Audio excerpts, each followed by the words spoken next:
Berjuangnya pakai pejuang melawan corona. Terus cara berjuang gimana? Tidur di rumah.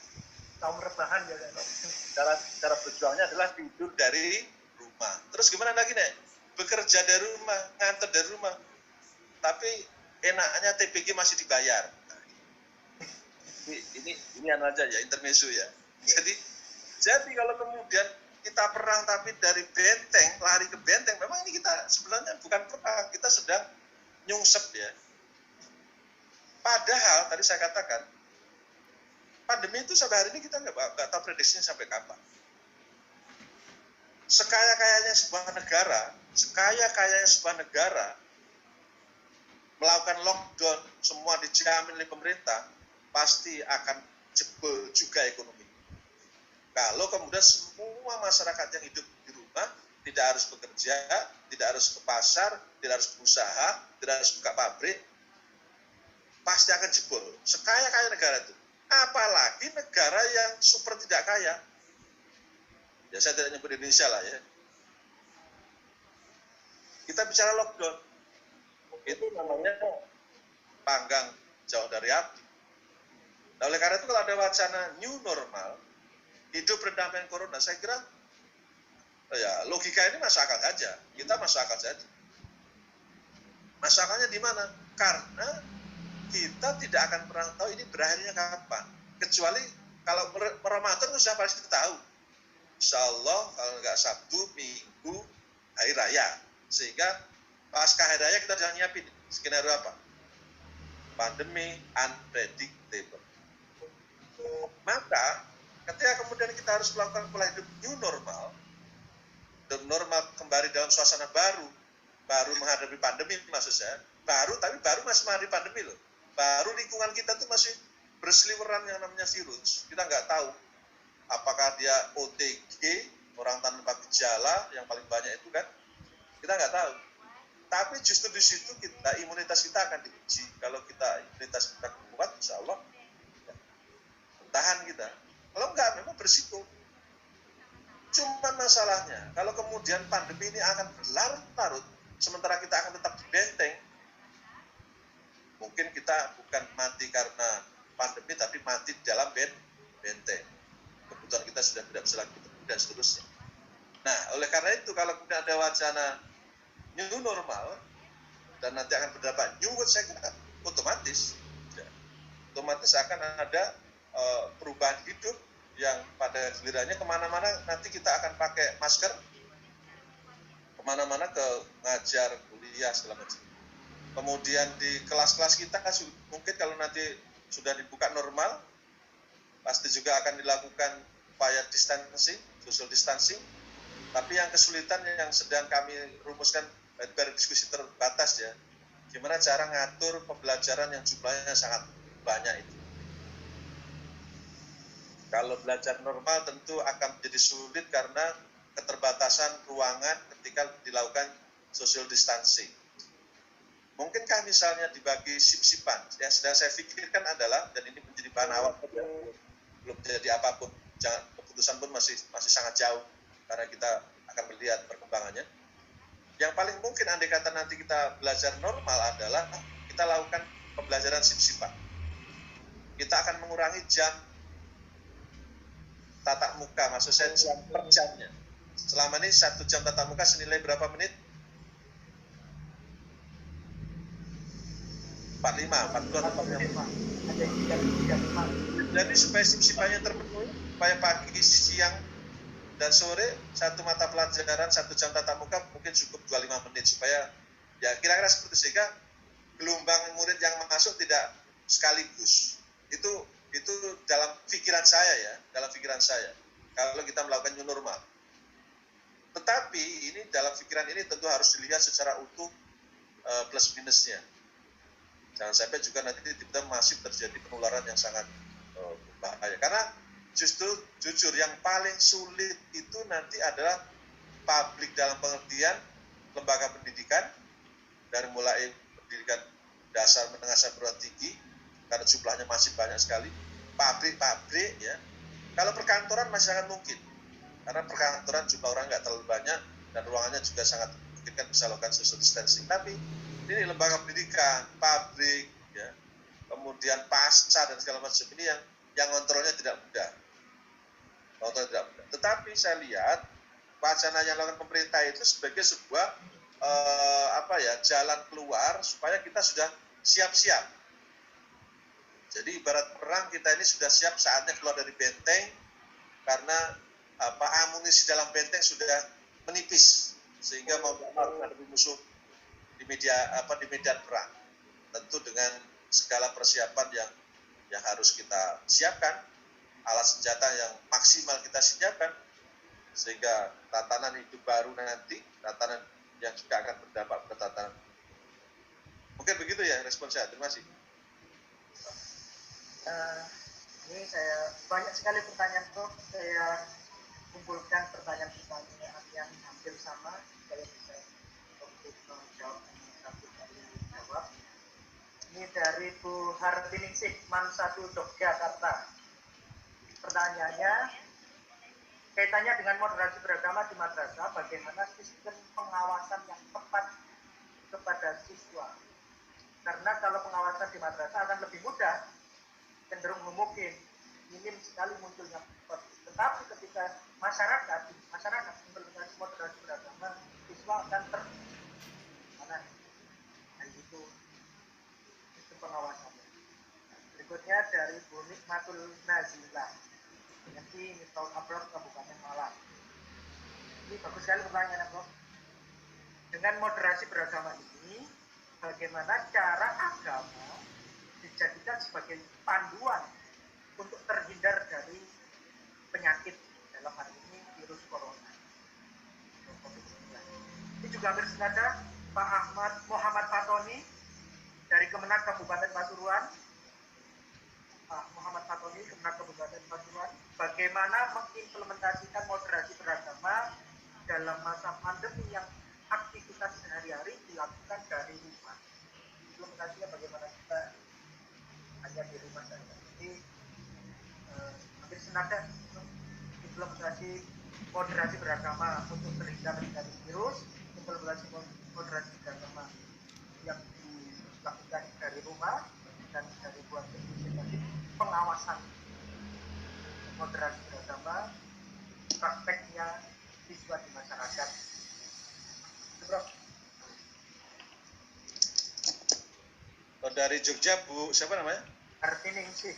Hartiningsih, lalu dari Malang, Bu Nikmatul Nazilah. Ya, dan lalu kemudian Pak Fatoni ya. Pak Fatoni Pasuruan.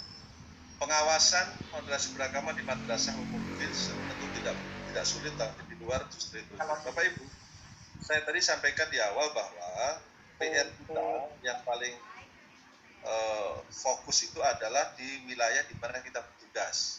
Karena gini, jadi moderasi beragama itu sudah kita kapling-kapling. Ketika tugasnya adalah guru tenaga pendidikan berarti di madrasah.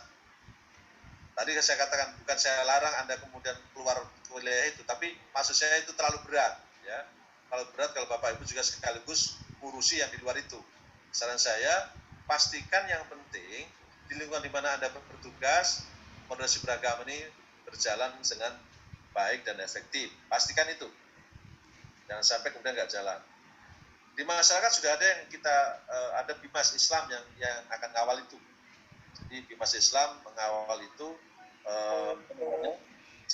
khusus bagaimana mengimplementasikan itu di masyarakat. Tapi jangan lupa, kalau ada pandangan madrasah homogen, kami punya data. Apakah semua guru sudah otomatis moderat? Itu juga tidak semuanya benar. Kami juga punya data. Apakah tenaga pendidikan, kepala madrasah moderat? Itu juga tidak semua benar kalau semua sudah seperti yang disinggung tadi. Setidaknya masih ada gejala. Ibarat penyakit itu, masih ada gejala. Kalau kita sebut corona itu berarti ini termasuk orang yang dalam pengawasan. ODP. Orang dalam pengawasan. Dia belum masuk pada PDP. Belum jadi pasien. Tapi ini, oleh karena itu Bapak Ibu para guru, terutama yang sudah di trainer, ya sudah training, Anda mestinya juga membuat pola seperti polanya COVID ini. Ada kategori ODP, ada kategori PDP, bahkan ada kategori OTG. Yang paling bahaya itu OTG, orang tanpa gejala, tapi hidden gerakannya, diam-diam dia memprovokasi lewat orang lain, dia tidak kelihatan. Ini yang bahaya. Nah, para kepala madrasah, para guru, Anda harus meletakkan itu di tengah-tengah komunitas Anda. Tapi bukan berbasis fitnah, berbasis data. Kita bukan mau ngapa-ngapain, tugas Anda bukan mau hukum, bukan mau ngapain. Tugas Anda kemudian melakukan upaya-upaya bagaimana mengembalikan mereka agar mereka kembali ke jalan yang benar. Kalau ada pelanggaran, itu bukan tugas Anda. Itu tugas kami di pusat lewat inspektorat. Apalagi kalau dia PNS. Kalau dia non-PNS lebih gampang lagi, tidak sampai inspektorat. Kepala madrasah pun bisa mengeksekusi. Gampang ini eksekusinya. Jadi kalau ada guru non-PNS neko-neko, apalagi sudah masuk PDP, ya kan? Orang yang sudah menjadi pasien terpapar berarti, maka itu tidak usah repot-repot kalau dia non PNS. Kalau dia PNS itu kami punya pengawas inspektorat. Tinggal pertanyaan Ibu dari Jogja, gimana ngawasinya? Jadi ada pengawasan yang sifatnya informal, itu tugas Anda para guru dengan pendekatan yang soft approach.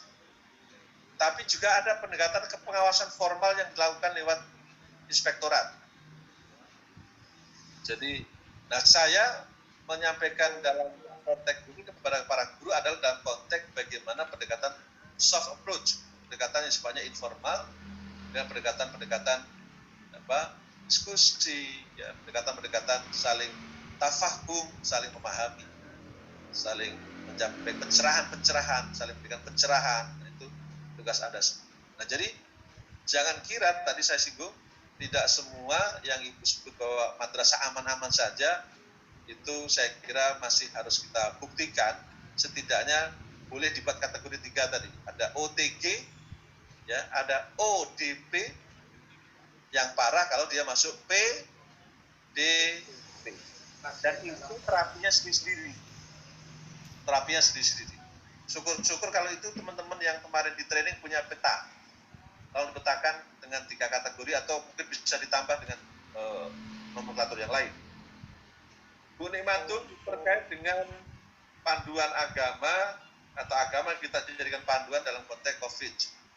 Ya, jadi yang bisa kita lakukan memang dalam konteks nilai-nilai agama agar kita menjalani musibah ini dengan nilai-nilai kesabaran. Kan agama itu berikan pesan-pesan yang sifatnya agama moralitas.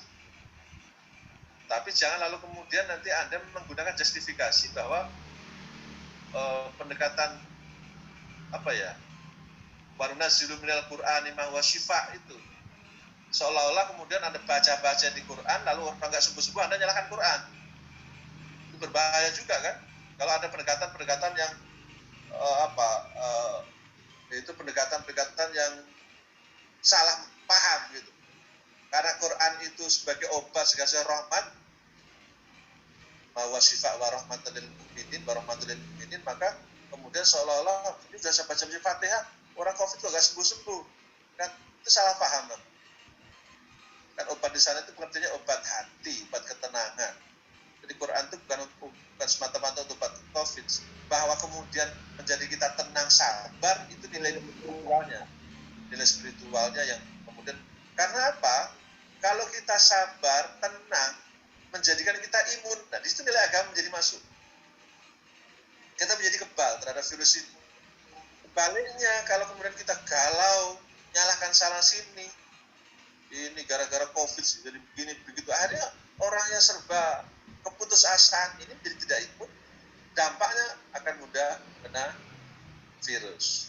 Jadi agama dijadikan panduan dalam konteks untuk spiritualitas. dampak dari kuatnya spiritualitas adalah orang menjadi imun. Nilai-nilainya di situ. Dalam konteks agama untuk COVID. Jadi ada nilai-nilai spiritualitas yang melahirkan orang.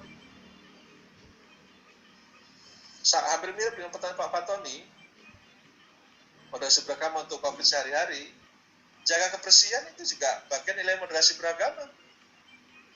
Sejak awal nilai-nilai agama kita pentingnya kita menjaga kebersihan. Sebenarnya nilai-nilai ini sudah dibangun dari nenek moyang kita zaman dulu juga yang juga bersumber dari agama. Bapak Ibu yang umurnya sekitar 50 ke atas, saya contohkan ya, 50 ke atas usia saya, dulu orang-orang kampung di depan rumahnya itu pasti selalu ada, kalau di kampung ya, karena saya orang kampung, ada jun. Tahu jun Bapak Ibu? Jun itu tampungan air, karena kalau di kampung itu air kan jauh, sumurnya kalau di agak kota dikit di belakang, tapi kemudian kalau dia di kampung kayak tempat saya itu ngambil air harus ke beli jauh. Tapi depan rumah dipasang jun. Jun itu gunanya untuk apa? Cuci tangan dan cuci kaki. Jadi orang dulu tuh Pak, sebelum masuk rumah itu selalu cuci tangan, cuci kaki. Lah sekarang Bapak Ibu, coba Bapak Ibu lihat, ada nggak di depan rumah kita itu? Orang tertentu ada, pasang pet kan? Tapi fungsional nggak? Biasanya hanya digunakan untuk nyuci mobil. Dan kita harus cuci tangan kalau kita mau makan. Orang dulu Bapak Ibu kalau nggak percaya tanya nenek moyang kita, bapak kita.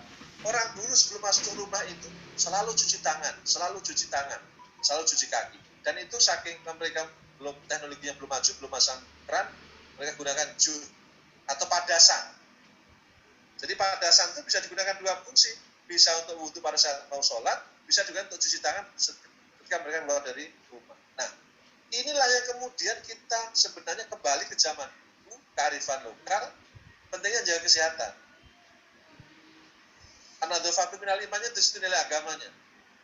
Karena ternyata lagi-lagi virus ini kaitannya erat dengan persoalan bagaimana kita maintenance kesehatan. Hidup bersih, cuci tangan, semuanya ada nilai-nilai dari agama. Jadi dalam kehidupan sehari-hari sebenarnya sangat nyata betapa kita penting jaga kesehatan dengan cuci tangan,